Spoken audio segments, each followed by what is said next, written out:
episode of Top of the Morning is brought to you by Edward Jones financial advisor Kelly Harmon, providing you with well-researched guidance backed by Edward Jones' extensive team and technology that help you prepare for retirement, children's education, or other financial goals. Call 252-473-1006 or visit the link on the screen.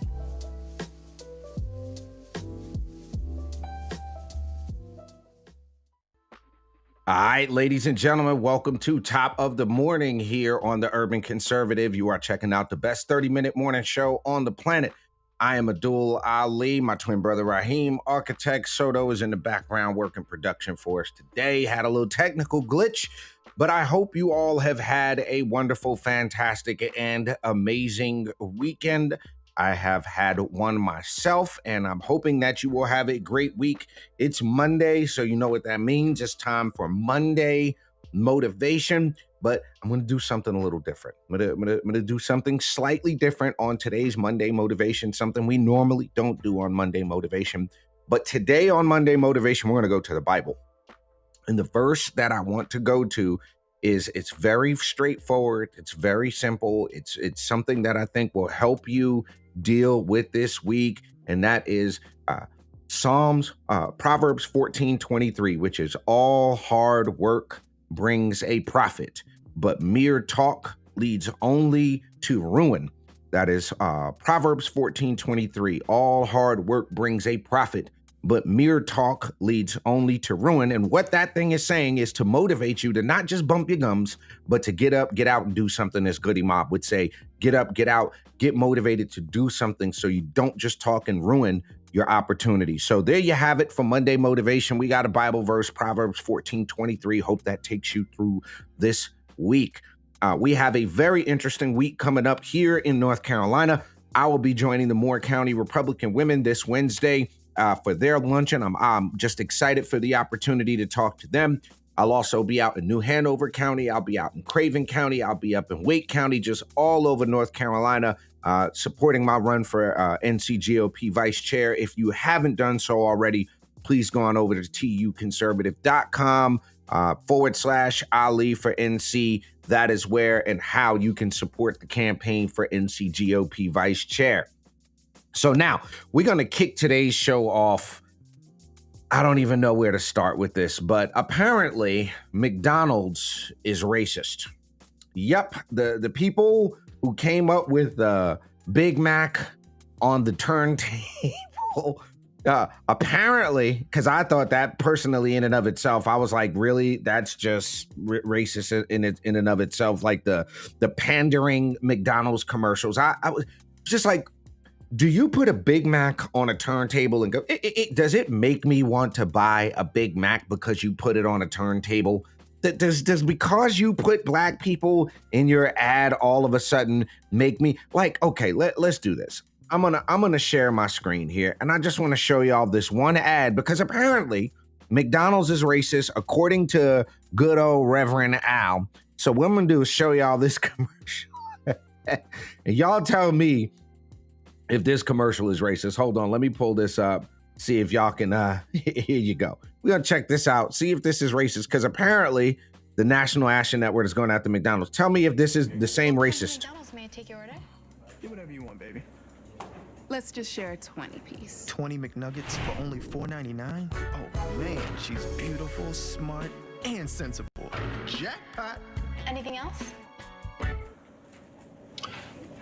Get next to McDonald's crispy, juicy chicken McNuggets, so you get the taste you love at a price you'll love even more. Guess who's going to the game? Thank you. There's always more to love at McDonald's. Okay, I guess that's racist. And comments, the comments. But apparently, Al Sharpton has decided that McDonald's is racist. The National Action Network, his nonprofit nonprofit civil rights activism group, headed by him, has warned McDonald's that it will mobilized against the Nuggets unless the fast food company addresses accusations of racial discrimination. Sharpton said he sent a letter to the CEO, Krip Kinsinski, on Thursday, urging the company to acknowledge complaints of racism in its employment, advertising, and franchising practices through National Action, though National Action Network did not publish a copy of the letter. Ladies and gentlemen, Al Sharpton is at it again. And let me tell you something.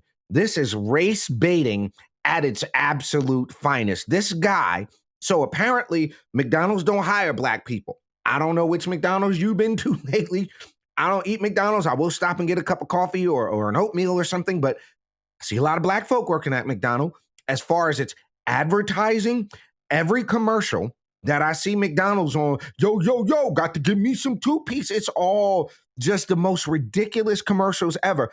It sounds to me like Al Sharpton and them are trying to figure out ways to stay relevant. All right.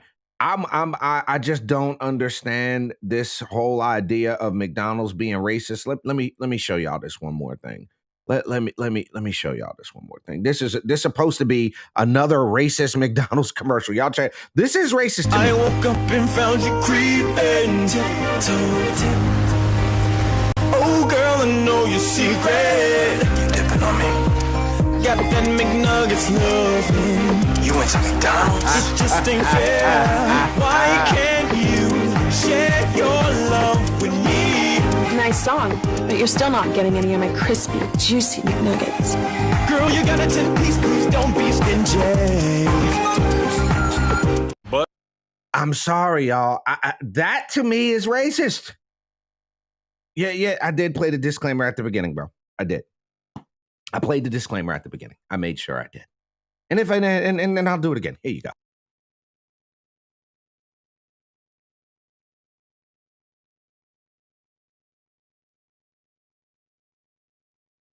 All right. I can't, ladies and gentlemen, with McDonald's. And apparently Al Sharpton thinks McDonald's is somehow racist in their hiring practice. Let me go back to this. We find it appalling and inexcusable that McDonald's Corporation has not satisfied its differences with the black community. What differences? And at what point does Al Sharpton represent all black people?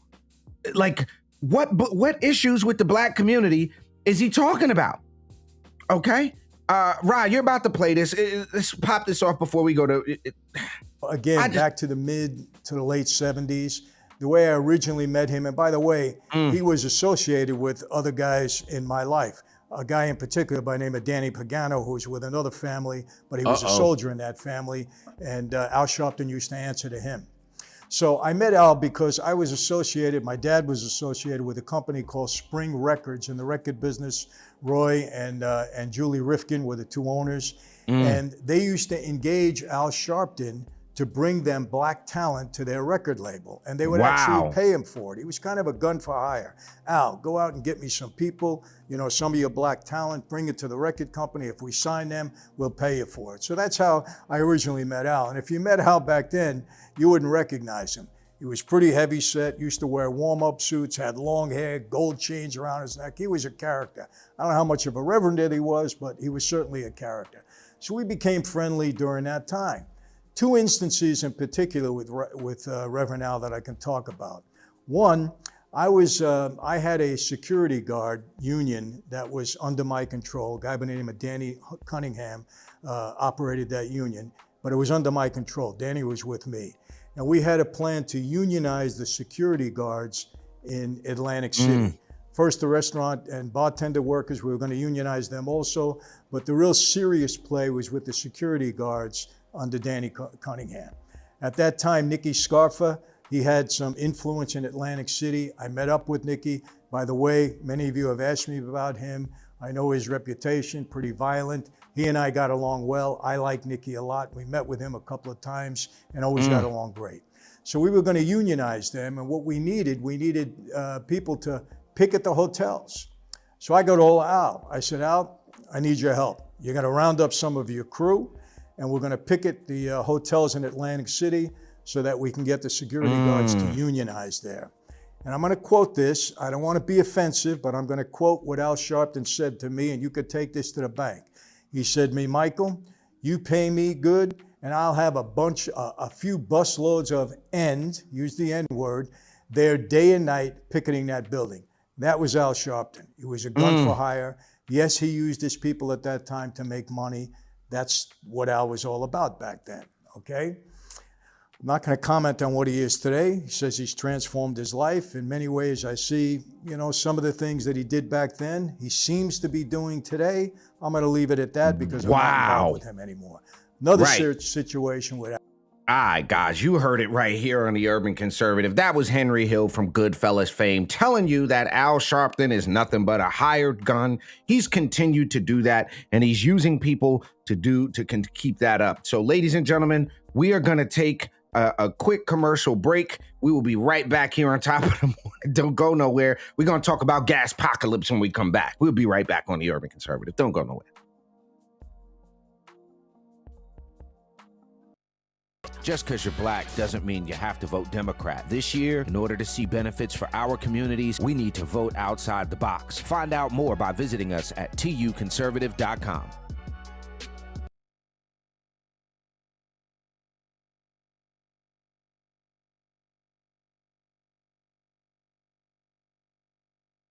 This season of the Urban Conservative podcast is brought to you by Newton for Senate, working to improve education, reduce taxes, and keep North Carolina #1 for business. Find out more at newtonforsenate.com. This episode of the Urban Conservative has also been sponsored by Case Technology Consulting. Help your business get value out of its data and become more efficient and streamlined. Case Technology Consulting. Check out the link in the description.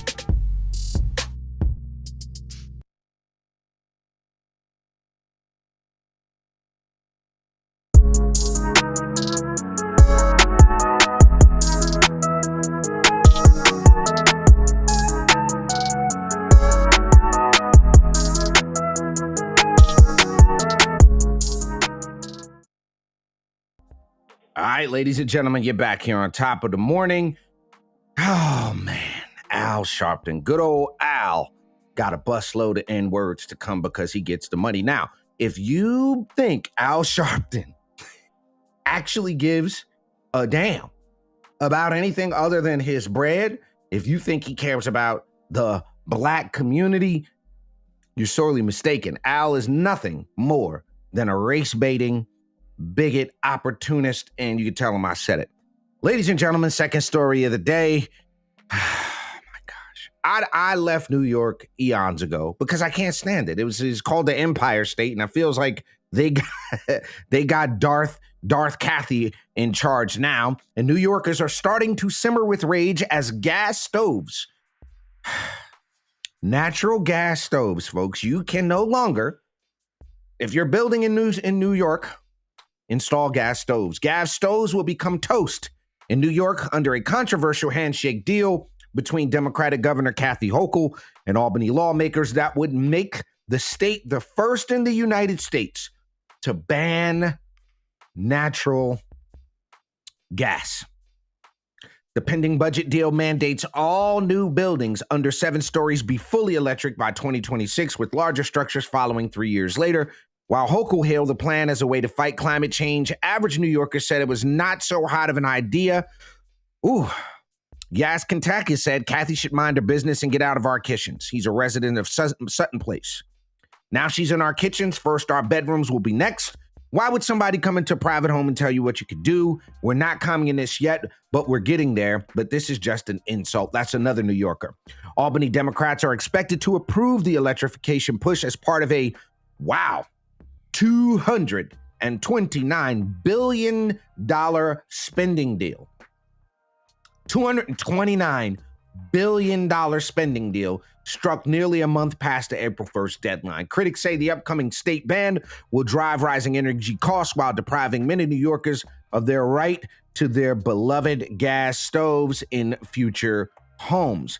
Now, the problem that I have here, right, with this lady, Kathy Hochul, this idea that you can just tell people natural gas, the last I checked, was one of the safest ways to cook. I like the way gas, when you cook on gas stoves. I'm not a big thing of it, but This is y'all governor, New York. This is what y'all wanted. Y'all wanted somebody in your kitchens. You wanted somebody in your bedrooms. You wanted somebody to tell you what kind of stove you could have in your house. Next thing you know, where my brother lives, where Raheem lives out in East Quogue out on Long Island, you can't even use gas-powered blowers anymore. You can't use a gas-powered blower. You can't do it. This is what y'all want in New York City, in New York State. This is the idea that y'all had, that this lady was going to do right by you. Well, thank Kathy Hochul. If you're able to breathe the air, thank Kathy Hochul. Thank Kathy Hochul. You can't even cook a hamburger on your gas stove. What if I'm building $1 million house and I want gas? I can't have gas. And that was what you're saying, Kathy? And that's the Democrat lawmakers up there in Albany. And again, according to the story from the New York Times, this is all done over a handshake deal between Kathy Hochul. A February Siena College poll found that just 39% of registered voters support banning fossil fuel burning equipment for new family homes by 2025 and construction by 2029. Just 39%. The construction industry is particularly concerned about how the change, which would exempt restaurants and other commercial establishments, might upend the economy of building just as New York continues recovering from the disruptions of the pandemic. Now, people are apt to make choices let me skip here. Hochul notably has kept gas stoves in her own Buffalo home. I'm done. I don't even want to take no more. You got the stove in your own house, but you're telling everybody else what they can't have. If that ain't the Democrat way, do as I say, not as I do. Again, Hochul has kept gas stoves in her Buffalo home and in the executive mansion in Albany while pushing for gas ban in future buildings through the state budget process. Okay. New Yorkers who spoke to the New York Post on Friday about the gas ban, which exempts restaurants, expressed mixed feelings about the ability of electric stoves to compete with the fossil fuel flame. Let me just put it this way. Nobody in New York, only 39% of the people agree with this. And the fact of the matter is, this is just another in a long series of Democrat and government government overreach by far. But that's what y'all wanted in New York. You asked for it. You got it. That's your governor. One more look into the eyes of that lady. I don't think she's all there, folks. I just something just doesn't seem right. But ladies and gentlemen, we're going to be right back. On Top of the Morning, we're going to talk about voter ID. We're going to talk about no farmland for China here in North Carolina right after this side of the commercial break. Don't go nowhere. We'll be right back on Top of the Morning.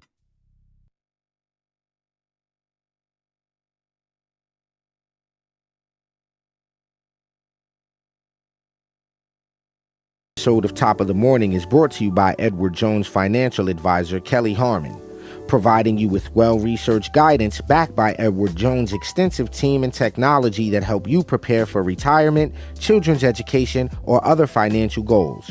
Call 252-473-1006 or visit the link on the screen.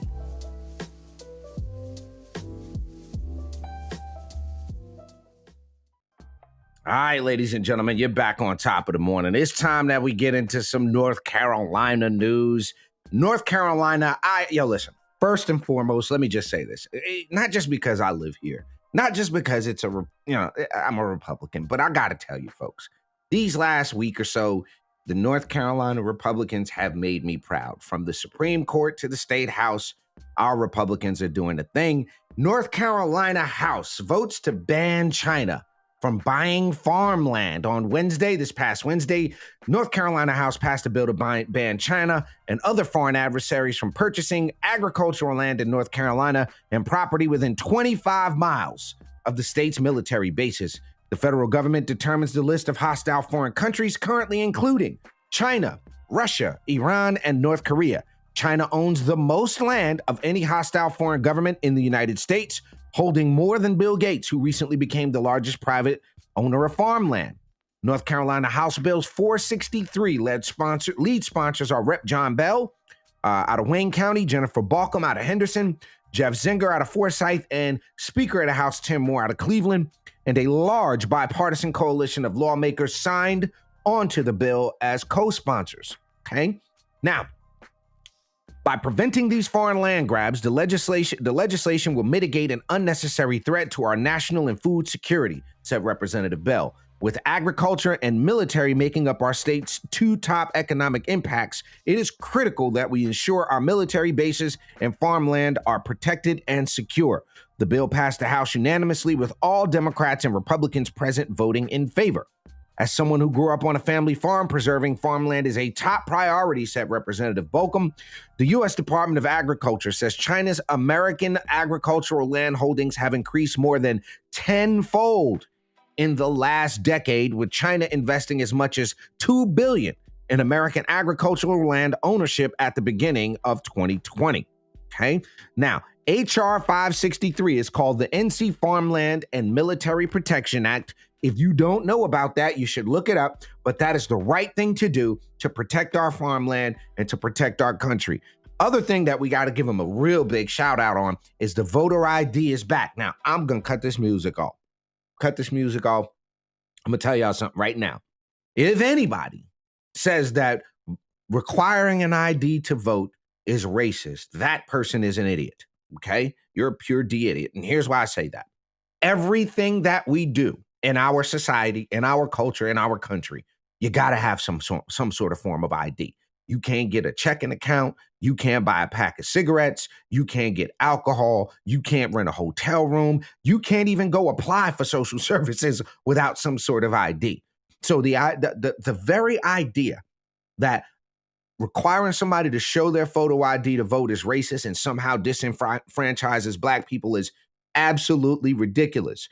Did you know that they will take over 130 types of documentation for you to register to vote? Did you know that if you go down to the Board of Elections, they will give you a free photo ID? They will set you up for free. Somebody got to tell me how that disenfranchises anybody. Well, folks, I'm here to tell you it is stupid. It is a race baiting thing. The fact of the matter is, I don't even know anybody that doesn't have an ID. I'm trying to think of who I know that doesn't have. Everybody I know has an ID. You can't, not in today's society. It is impossible for you to be walking around the United States of America in 2023 and you can't get an ID. That's just absolutely ridiculous.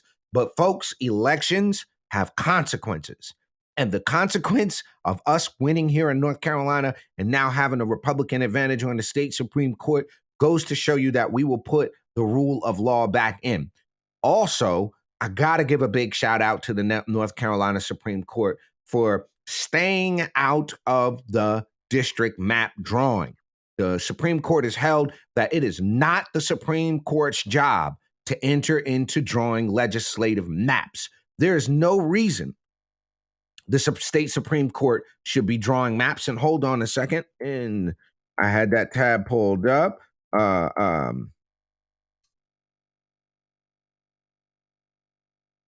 Hold on, I got y'all. I'm gonna pull it back up here because fact of the matter is,